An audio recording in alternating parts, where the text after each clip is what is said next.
Python é uma linguagem de programação interpretada de alto nível, amplamente utilizada em data science, machine learning e desenvolvimento web.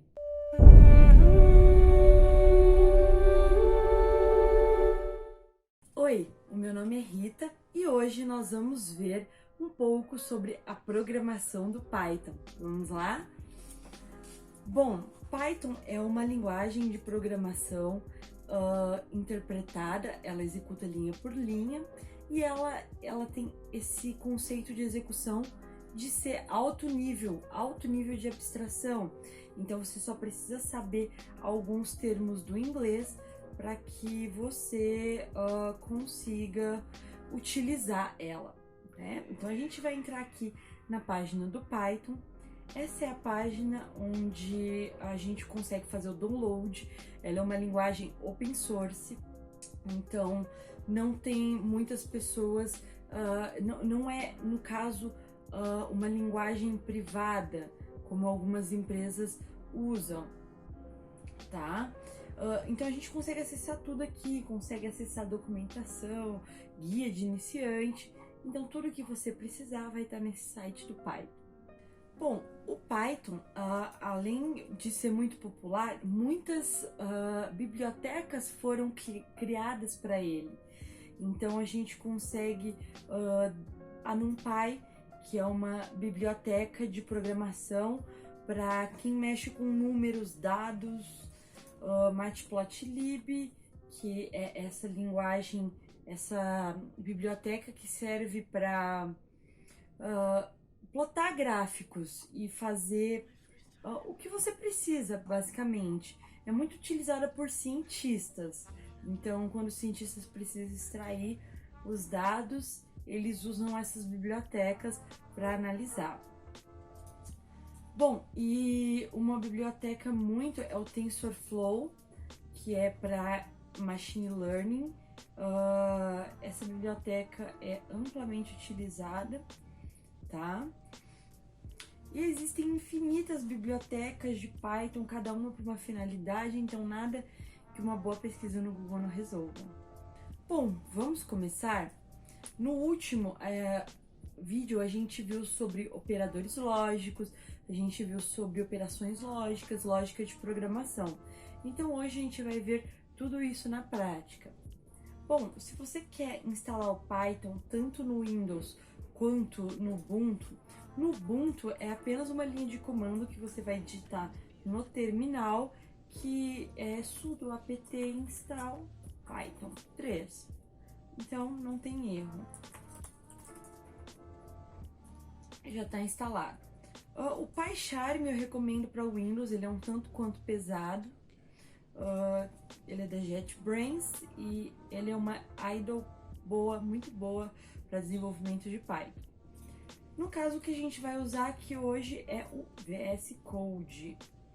Então, a gente vai utilizar que ele é open source também.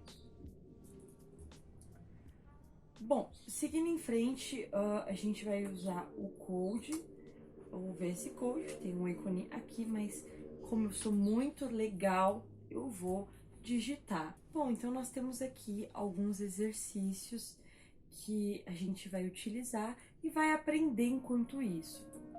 Bom, primeiro, para abrir o interpretador de Python no terminal do Ubuntu, a gente só entra e digita Python 3, que é a última versão.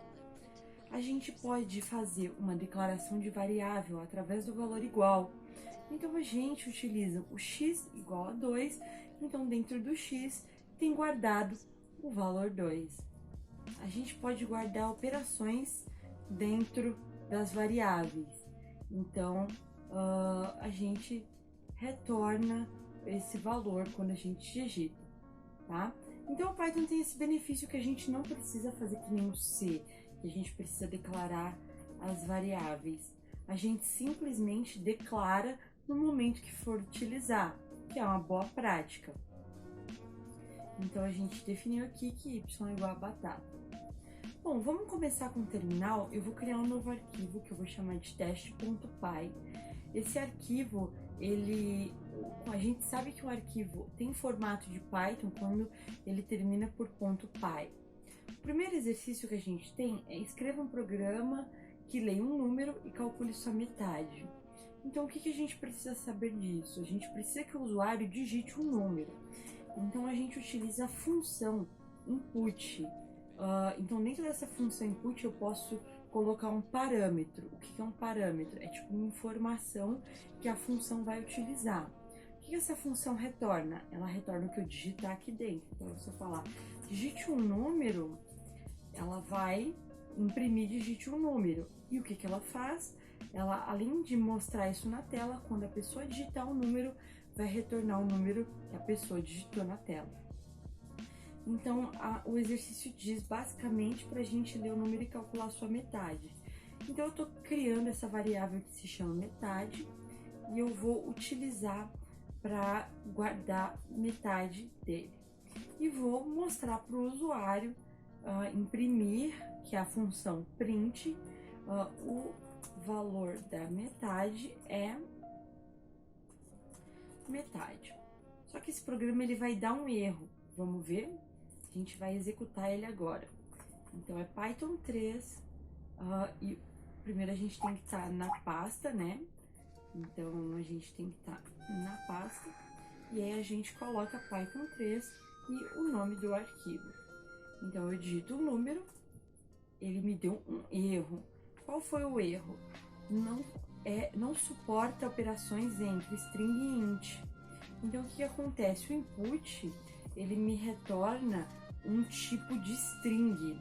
Então ele não retorna um tipo de número, que é só um tipo de número que a gente pode fazer operação. Então a gente transforma com essa função eval o número em inteiro. E aí a função funciona. Eu vou digitar o número. Olha só. Não pode concatenar string com essa outra coisa que a gente tem. O que acontece? Como a gente transformou em número, a gente não consegue fazer uma concatenação. A gente só consegue juntar string com string. Então, se a gente não converter isso para string de novo, a gente não consegue imprimir. 40. O valor da metade é 20. Legal?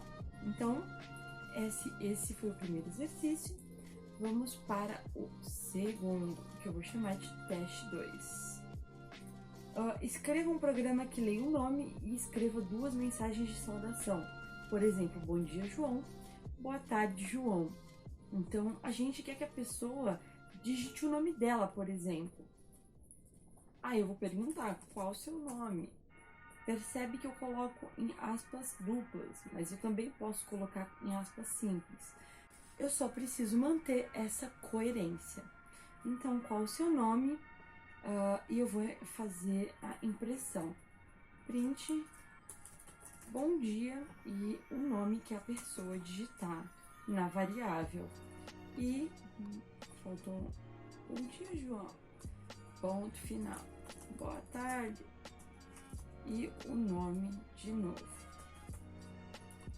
Legal. Vamos testar? Opa, é o 2. Qual o seu nome? Rita. Bom dia, Rita. Boa tarde, Rita. Então, esse conceito de variável e tipos e função input e função... Opa, esqueci a outra função. Print tenha ficado bem clara. A gente utiliza o mais para concatenar. Então, se você pensa que está somando, é bem mais simples. No exercício 3, a gente vai escrever um programa que leia um raio de um círculo e calcule a sua área. Então, criando um arquivo 3, a gente vai ler o raio de um círculo. Eu vou pedir para a pessoa digitar, digite um raio e vou calcular a área. Então, esse conceito de constante, a gente vê ponto aqui. Porque eu defini o π como 3.1415. Então, ele já imediatamente se torna uma constante. Se eu não mexer nele, ele não vai ser alterado. E aí, eu posso realizar minha conta, que é a área igual a raio, vezes π e vezes o raio. Então, é R ao quadrado, π, isso dá área. Será que eu esqueci alguma coisa? Vamos pôr aqui no Google. É bom confirmar, né? πr ao quadrado. Olha só, o Google dá até bonitinho aqui, olha só. Então tá certo. E eu vou imprimir só a área dessa vez. Então a gente pode também guardar cálculos dentro da variável. Vamos fechar isso aqui. Agora é o teste 3. Um raio 5. O que a gente esqueceu? Ai, gente, nenhum código vai executar de primeira. O eval. A gente calculou o raio. Legal? E o último exercício, cria um programa que leia os lados de um retângulo e calcule a sua área. Então, criando um arquivo 4, leia o lado 1, eu posso definir com números, mas variáveis com nomes reservados, que são tipo nomes de funções, palavras reservadas, eu não posso. Então, lado 1, eu vou pedir para a pessoa digitar, vou mostrar uma outra forma de usar o eval. Digite um lado, eu vou utilizar porque não vale reinventar a roda, né? E aí eu vou definir que o lado 1 é igual ao eval de lado 1 e lado 2 vai ser igual o eval de lado 2. Posso fazer isso também, aplicar a função a variáveis. E calcule a área. Então, lado 1 vezes o lado 2 é a área, eu vou imprimir a área do retângulo e vou digitar a área, mas lembra de converter para string de novo na hora de imprimir. Legal? Então digite um lado e eu vou digitar 10 e 5. A área do retângulo é 50. Tranquilo? Legal. Bom, esse vídeo foi um vídeo bem rápido. A gente vai utilizar esses conceitos na próxima videoaula para ensinar condicional e loop. Então, por enquanto, eu vou deixar esses exercícios aqui. Crie um programa que leia a idade da pessoa e escreva se ela pode votar e se ela pode beber. Crie um programa que leia os dados de um retângulo e calcule a sua área, a gente já fez, mas a diferença é que você apresenta uma mensagem de erro caso o usuário digite algum lado com medida negativa. E crie um programa que leia 2 números e retorne sua divisão, evite o erro da divisão por 0. Então são exercícios bem simples que trabalham a questão da condicional, que vocês podem praticar até o próximo vídeo. Então, muito obrigada pela sua presença e vamos juntos pensando computacionalmente.